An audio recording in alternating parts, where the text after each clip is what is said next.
Hey everyone, it's Carissa at Sprinkled with Glitter. Thanks for joining me today. Today I am creating a really simple card featuring more anti-coloring. If you saw my last video tutorial, you probably know what I'm talking about. And if you didn't, I'll be sure to throw in a card here in the upper right-hand corner so you can check that one out. And this project is a part of a Instagram hop, so I will put a link to my Instagram feed below in the YouTube description so that you can go over and check out a bunch of projects created featuring the Essentials by Ellen leading ladies. And I wanted to pick my favorite leading lady, and that was a little bit difficult for me because there are so many fun options. And the nurse, really, I'm a nurse, but inside, I'm just a hot mess. So I chose Hot Mess Lady today, and I'm going to create a quick and easy card featuring Hot Mess Lady. And I'm starting this card out by building my background using the Painted Stripes stamp set from the Essentials by Ellen line and the We Are Memory Keepers Precision Press Advance with the pattern plate add-on. And that's going to allow me to place these stripes exactly 1 inch apart just by moving this pattern plate 1 peg down on the platform here. So I stamped first in the Catherine Pooler Meant to Be ink because it's like my favorite color of ink. And then I cleaned up my stamp and I inked it in Catherine Pooler Aquatini ink and I moved it down 1 peg and stamped it again. Now, there was a teensy bit of overlap, but I wanted a little more overlap so these colors blend in together. So I got the smaller stripe from the Painted Stripes stamp set, and I'm placing it right between those 2 stripes that I've already stamped. And I'm going to ink this up again in some Meant to Be ink. And that's going to give me a little more transition between the colors. You're still going to see a harsh line, but I think it's kind of a fun addition to this pattern. So you'll see here what it does when I stamp it down. I'm stamping it down once, then I'm going to pull it up. It wasn't quite intense enough. So what I did was I went ahead and I re-inked in the Meant to Be ink again, and I stamped right over the same exact spot that I stamped before. So I doubled up the ink here, and it just gave me kind of a fun texture pattern, a little mix of the colors there in between. Now, I thought it would be fun to take this and add a fading off color to these. So I just took that stamp. I didn't even re-ink it, so it's stamped off once already. And I stamped it below that darkest line. Then I re-inked it again, and I'm going to stamp it off quickly on a piece of scrap paper, and I'm going to stamp it above that top Meant to Be. So this is just going to kind of help it fade out and kind of just adds to the pattern that I'm creating. Now, originally, I thought I would stamp my leading lady right onto my card base, and I'm working on a card base here. So this is 4 1/4 by 11 inches. I've scored it at 5.5 inches to create a top folding A2 size card base. And now I'm taking my Hot Mess Lady, I'm inking her up in some VersaFine Clair pigment ink, and I'm going to stamp her right over that pattern. Now, for the May release for the Essentials by Ellen line, I created a card where I actually stamped right over these stripes, and I really loved it. On this one, I wasn't loving it so much, so I felt like there needed to be a little more white space to call her out. So I just took her once again, I mounted her on my Precision Press Advance. I'm inking her up in the same VersaFine Clair Nocturne pigment black ink, and I'm stamping her onto some Nina Solar White heavyweight cardstock. And then I'm going to take her and die cut her out, and then I can mount her over that previously stamped image. So I don't have to start over just because I already stamped her on the card base. I'm just going to use what I have and move forward. So you can see I have the coordinating die lined up with my leading lady. I've held it in place with some ThermoWeb purple tape, and I've ran it through my Gemini Junior die cut machine to die cut her out. And then I'm going to be able to just position her right over the top of that stamped image, and people will know, but no one will care, right?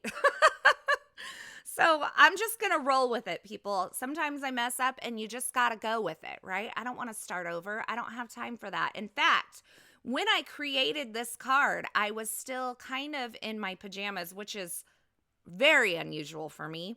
And I had so much going on. It was a really busy weekend. I just didn't even bother to get out of, I actually put on something other than jammies, but they pretty much should have just been jammies. They're pretty much the same thing. Anyway, you don't care about that. let's move on. I have the High Five stamp set. This is one of my favorites from the Essentials by Ellen line.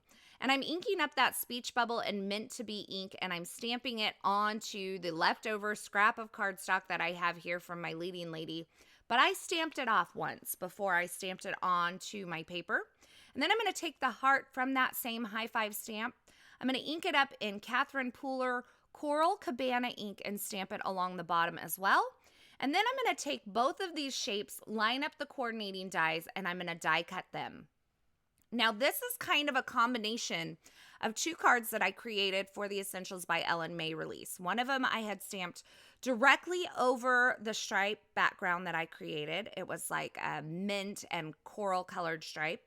And then the other one, I had used this combination of the speech bubble and the heart from the High Five stamp set along with the binge watching lady. So I've kind of taken two cards that I've already created and kind of combined them to create a new look. So keep in mind when you're creating, and I say this a lot, you don't have to reinvent the wheel. Go back to things that you've done that are tried and true and kind of reimagine those in a new way. You'll come up with a completely new card and you won't spend all your time trying to figure it out. That's part of what made this card so quick and easy.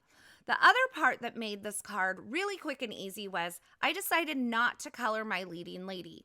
Now, I'll show you here in just a bit what this looks like with a leading lady who's been colored, and it's very cute as well. But I am really enjoying these kind of anti-coloring cards where I'm not coloring the images. I'm just letting them stay in black and white and really just being a bold graphic statement on the front of my card. So I've kind of moved along through the process here. I stamped my sentiment onto that speech bubble, and it says, "We may be a mess sometimes, but at least we're a hot mess." And I adhered that onto my card base using some foam adhesive. I adhered my leading lady with a double layer of foam adhesive. And now I am adhering my heart there. And I'm going to take this little cluster of hearts from the High Five stamp set. And you can see I stamped it along the bottom of that speech bubble. Now, I did have a hot mess lady who was already colored. And so this is what the card would look like with a colored leading lady, and without, and with, and without. And I decided to go ahead and just leave it without the coloring because I think there are so many times that a lot of us feel really pressured to do all of this amazing coloring, and we think we have to do that to create a really amazing card. And I don't think you have to do that. I think you can use things in a new, really graphic way and still create amazing cards and save yourself some time. So if you're not in the mood for coloring, don't force it. Create in the mood that you are in at that moment. So I went ahead and I stamped and die cut a few of the Hot Mess Lady accessories, and I adhered them onto my card front. And that kind of finishes off my card really quick and easy, but I love the pops of pink on here. I love the bold graphic element of this leading lady, and truth be told, Hot Mess Lady just speaks to my heart because we're all moms. We're all just trying to keep it together, and I've been told that it looks like I have it all together, but rest assured, I do not. I have a great husband and great kids who keep me going and encourage me, and I do my best to take care of them, and we're a team, and that's why I think it works. As always, I will have links to the featured products used in this project in the description at YouTube, but head on over to my blog at sprinkledwithglitter.com. Over there, you'll find more still shots, more information, and a complete list of supplies. And you'll also find a link over to that Instagram post where the Ladies We Love Insta Hop is happening. So be sure to check that out for more inspiration with leading ladies as well. As always, thanks for stopping by and hanging out with me today. I hope you enjoyed this video. If you did, be sure to give it a thumbs up and don't forget to subscribe to my channel here on YouTube so you won't miss any of my paper crafting and card making video tutorials. I'm so glad you stopped by. Thanks again for watching, and until next time, I hope you have a fabulous day.